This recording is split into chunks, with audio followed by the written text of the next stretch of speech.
Hindi na nakapalagpa ang nakaupong barangay kapitan kasama ang barangay tanod nang maaresto sila sa ikinasang Joint Anti-Illegal Drug Operation ng Philippine Drug Enforcement Agency o PDEA Region 11 sa Barangay Rojas, Sulup. Ayon sa PDEA, pasado alas 10 ng gabi nang isagawa ang bypass operation sa Purok 7 sa tulong ng Regional Drug Enforcement Unit at Sulup Municipal Police Station.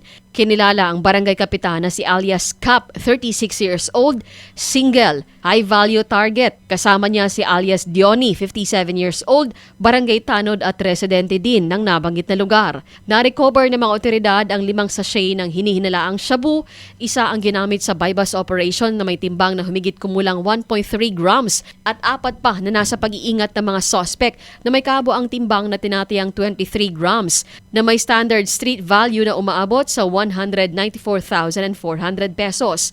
Bukod sa illegal drugs, nasamsam din ang ilang non-drug evidence kabilang ang buy-bust money. Nasa kustudiya na ng PDEA Region 11 at maharap sa kasong paglabag sa Section 5 at 11 ng Republic Act 9165 o Comprehensive Dangerous Drugs Act of 2002. Iginit ng PDEA na isinasagawang operasyon alinsunod sa umiiral na alintuntunin at muli napapaalala sa publiko na ang mga suspect ay itinuturing na inosente hanggang mapatunayang nakasala sa korte. Cherry May Tapia, NDBC Bida Balita.